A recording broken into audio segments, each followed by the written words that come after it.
Mais j'avais pas une formation spéciale. Je connaissais un peu la montagne, le massif. Les massifs ariégeois, je les connais très bien. Donc ça m'a pas du tout gêné de venir travailler en montagne.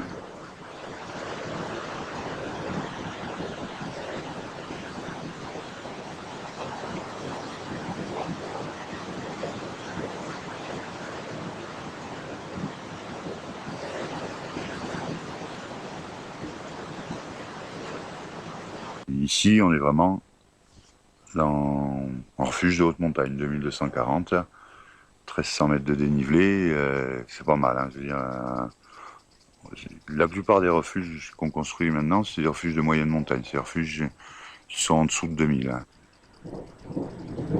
Faire des courses ici, ça veut dire faire 1400 mètres de dénivelé, souvent chargé ou avec des bêtes, avec des mules. Et il faut être relativement en condition parce que il y a des aventures possibles. La montée est longue, la descente est pénible. Et si on n'a pas du tout la condition physique, on est vite embarqué dans des histoires qui sont moyennes. Une fois que tu as passé la cascade, en général, ça se passe très bien. Mais avant, elles ont une sorte d'appréhension, puis en plus, elles n'ont pas toujours envie de travailler. Donc la première partie, le premier tiers, il faut que tu fasses extrêmement attention pour ne pas les stresser, mais bien leur montrer qu'on va monter. Et en général, une fois qu'elles ont passé la cascade, elles sont tranquillisées comme toi. Donc après, c'est juste une question d'effort dans la durée.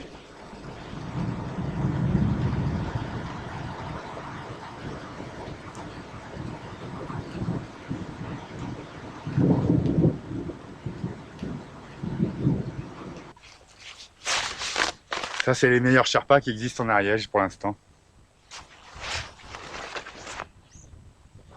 Et ces bêtes-là, elles sont obligées de s'adapter. Comme nous, on s'adapte au mode de vie.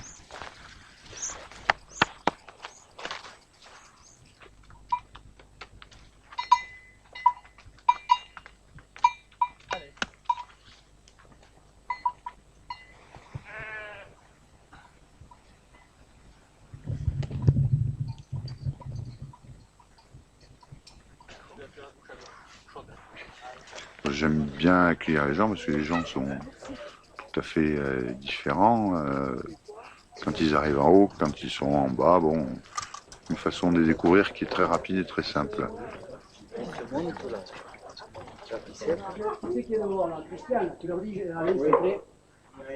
Merci. Moi, je me mets là en bas avec lui. Alors on est deux. Parce que bien souvent, même dans presque tous les contrats, que ce soit au club alpin français ou tous les autres propriétaires, ils demandent très souvent, ils exigent qu'il y ait deux personnes. Donc nous sommes deux. Et on s'est mis en société de fête.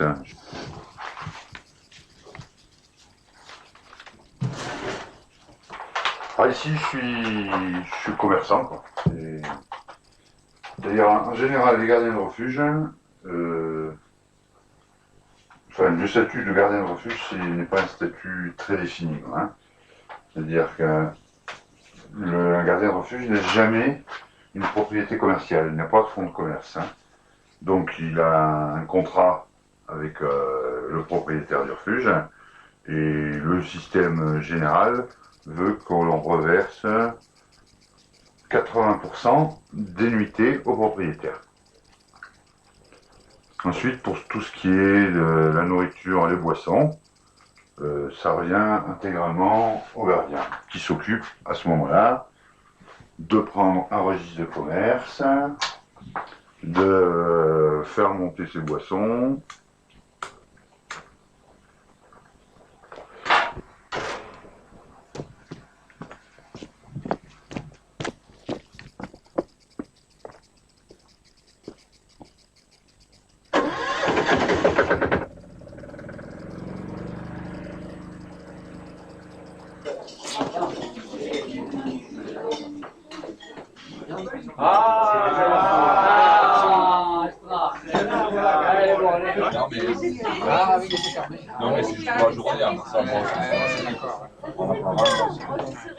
Ah oui, on monte assez haut. Attention, je vais la cave.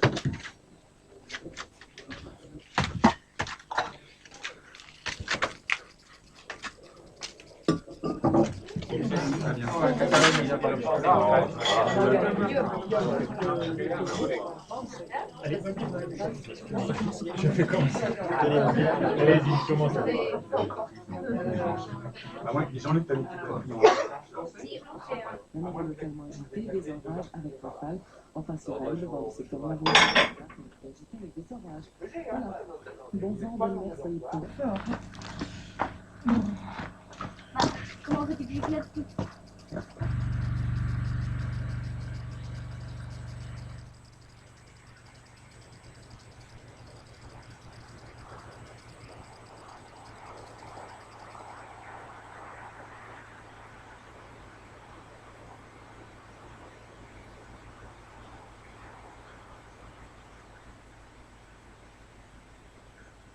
Le Vallier, c'est quand même un des plus beaux belvédères des Pyrénées, puisqu'il a avancé par rapport à la chaîne, donc on voit énormément de choses. Et puis bon, à partir d'ici, il y a quand même 3-4 jours à faire avec des belles balades. Hein. On peut bon, partir au Petit Vallier, suivre les crêtes, passer derrière la passe de la Claouer, aller en Espagne, redescendre le couloir de Claouer, les temps longs, les temps ronds, et remonter ici.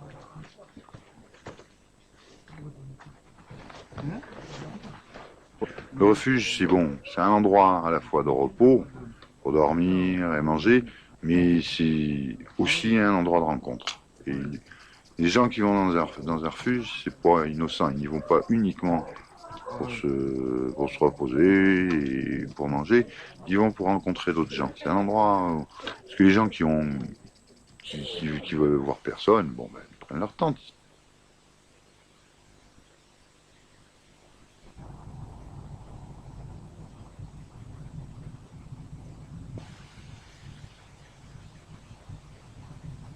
Ils sont sur le chemin qui va au truc des marmottes, là. Sous le petit Névelio, là. Tu sais, t'as l'avancée comme ça, t'as le Pierrier. Hop.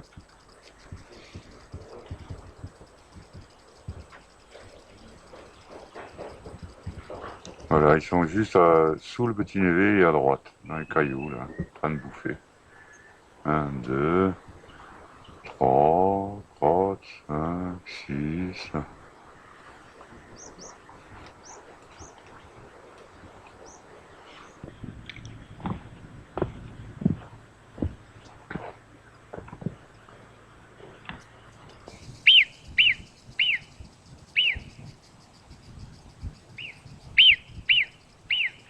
Comme tout le monde me parlait du Vallier, et je voyais les caravanes qui montaient alors, parce qu'il y avait des touristes à l'époque, qui descendaient du tram là, Alto du Riberotte, on avait 15-20 qui grimpaient, les piolets en avant, les alpentocs à l'époque, et sur les pierres, les souliers cloutés. Mais je me regardais ce sentier quand même en face, moi, quand j'allais voir les bêtes. Ils se connaissaient, depuis les temps ronds, tout ça. Puis un beau jour, là, j'étais assez tôt, les bêtes se trouvaient quand même à faire les temps ronds, le beau temps, j'ai dit, il faut essayer de tirer le temps. Et en effet, j'ai suivi le sentier, là, qui monte dans les temps ronds, jusqu'au refuge. Et puis, j'ai pas trouvé de problème, le sentier se connaissait sur la caillasse, à force de gens qui y passaient. Et je suis monté, ma foi, j'ai trouvé après tout que c'était pas si long que ça. Mais oui, mais évidemment, qu'est-ce que j'avais 15 ans à l'époque.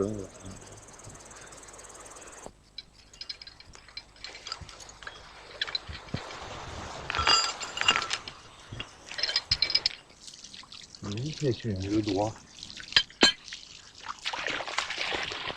Voilà, l'eau est captée 300 mètres plus loin, à une source, hein, et ça passe dans ce tuyau. Mais comme ce tuyau commence à être assez âgé, et que ça glisse dans les cailloux avec la neige, ça se gèle, tout ça, nous avons souvent des petits ennuis et il faut sans arrêt réparer, remettre des joints. Et voilà. Il y a des gardiens de refuge qui font pas beaucoup de montagnes, mais le fait d'avoir une pratique en montagne antérieure ou même en dehors de la saison, ça apporte un plus par rapport à la clientèle qui a un interlocuteur pour d'éventuels conseils, renseignements, organisation de leur promenade, de leur randonnée.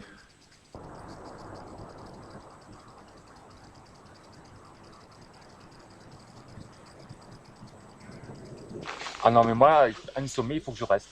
Ah oui? Ah ouais, ah ouais. Bon, Ah ouais. tu te coucheras en refuge ce soir, si tu fais compris. Non, On mais te laisse? bon, je sais pas, j'aime bien. Je dirais J'aime bien regarder le paysage, chercher les sommets. Enfin, je pense que c'est le Bessibéry, là, hein, qu'il y a, non? Le premier, là. Le massif du Bessibéry. Après l'Aneto, la Maledetta, Ouais. là-bas. Le Val d'Aran, la station de ski, elle doit être, je sais pas, à peu près par là.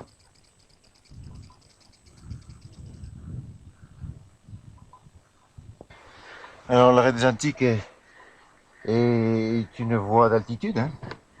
Pas difficile, mais enfin, la difficulté réside dans la qualité du rocher qui n'est pas excellente, hein. C'est une voie AD, assez difficile à des sup, hein, dans le dernier. dans la pilier. dernière partie. Donc, il faut faire attention dans la progression où on met les... Parce que le rocher est très délité, quoi. Il faut faire très attention dans les prises, quoi. Voilà, voilà. Bon, on continue. Oui, on finit d'arriver au sommet.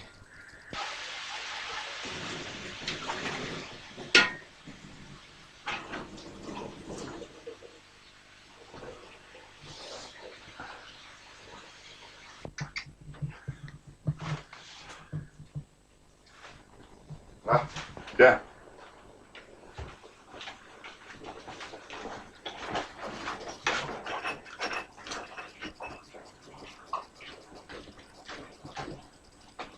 Facile à das, comme ça. Les animaux dans la cuisine avec les mouches.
Attends 2 minutes.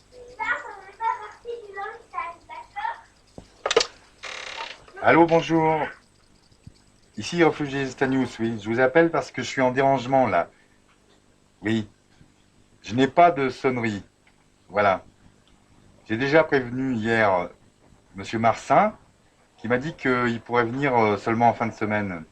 Et ce que j'aimerais, c'est qu'on fasse un transfert sur un autre numéro, de manière à ce que les clients puissent recevoir quelqu'un. Voilà.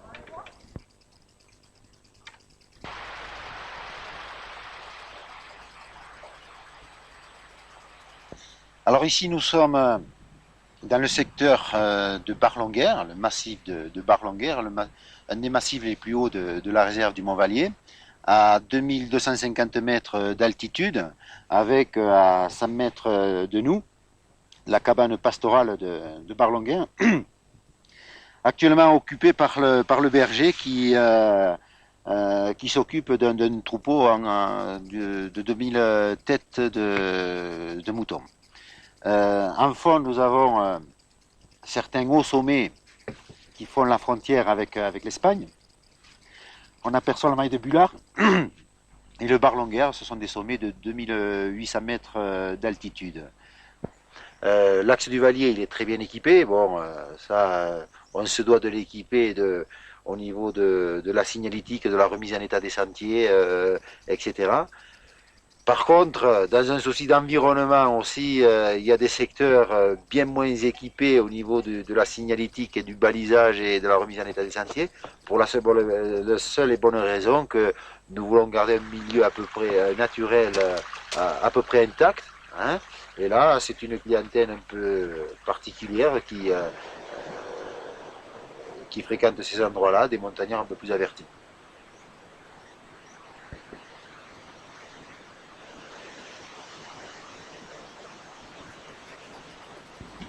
L'assistance aux gens qui sont en difficulté, bon ça arrive. Hein.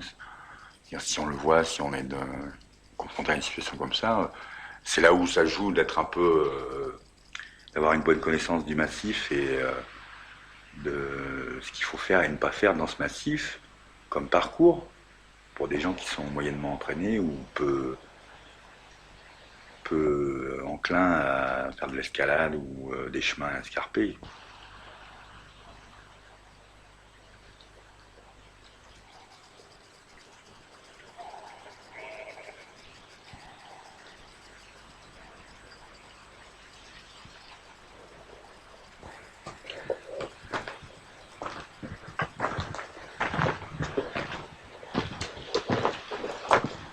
Bonjour. Bonjour monsieur.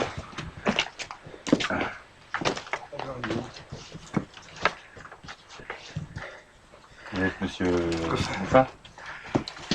Bien. C'était super. Dommage qu'on n'avait pas la vue à la fin. Ouais. Bon, vous l'aurez demain. Et c'est très beau, très beau. Ça monte, c'est que les 300 mètres montent bien. Hein. Ouais, les derniers mètres. Bonjour. C'est quelque chose. Oh. J'espère que la météo sera bonne demain. On verra quelque chose. Normalement, ils ont prévu une amélioration. Ouais. Oui.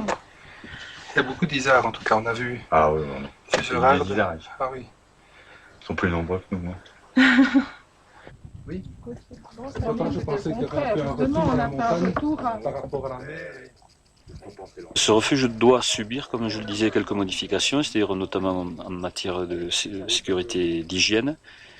C'est une restructuration qui va entraîner de très gros travaux, très onéreux du reste.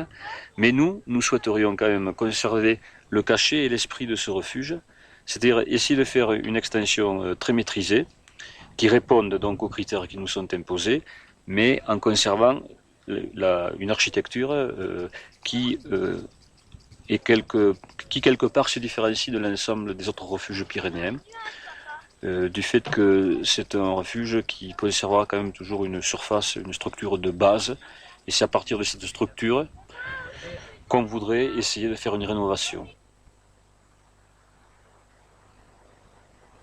Si on reste dans ce genre de bâti, pas trop agressif, qui s'intègre bien dans l'environnement, bon, ça peut passer. Si on met du bac acier qu'on voit à des kilomètres, bon, ça provoque des nuisances quant à l'environnement, quant à la faune, alors que pour le moment, on n'a pas constaté de dérangement par rapport aux isards ou aux marmottes qui sont pas très loin et que du refuge on peut observer facilement quoi, le soir après le repas. Quoi. En plus, c'est un paysage qui est très sauvage, qui est situé certainement dans la partie des Pyrénées les plus sauvages. Donc, je veux dire que s'il est bon d'aménager des vallées, de construire des refuges, il est bon aussi de conserver des vallées avec leur cachet, avec une certaine authenticité, avec finalement qui rappelle un peu avec un petit esprit sanctuaire, quoi. C'est très bon, surtout ici puisqu'il y a une faune très riche au niveau des vautours, surtout des isards. Voilà, c'est l'attachement à cette montagne. Il fait grosse cabane, en fait, donc ça gêne pas, quoi. C'est sûr que si on a un truc ultra moderne, le dernier cri en architecture. Ça convient à une certaine clientèle qui est même ravie et qui le défend. Hier, il y a une équipe de Belges qui était ulcérée qu'on fasse des refuges modernes qu'il a vus en Ariège et qui trouvait celui-là parfait et suffisant. C'est une bonne étape. Là, il est vraiment bien situé. Oui, là, c'est bien. 1200 mètres pour monter, ça va encore. Après, il reste plus que 600 parce qu'ensuite, il y a la descente. Donc, non, je crois qu'ils l'ont mis au bon endroit. Ouais, c'est vrai. Si les vieux, les anciens l'ont fait là, c'est qu'il est bien placé. Oui, non, ce qui est très agréable ici aussi, c'est par rapport à la mer de nuages, quoi. Très souvent, la mer de nuages ici est dans la journée, elle est entre 1800 et 2000, et le soir, après le coucher du soleil, souvent elle tombe à 1600, quoi. Bon, il y a un moment difficile, puisque ça remonte toujours au moment du coucher du soleil, c'est un peu emmerdant, mais on est très très très souvent juste à 200 mètres au-dessus de la mer de nuages.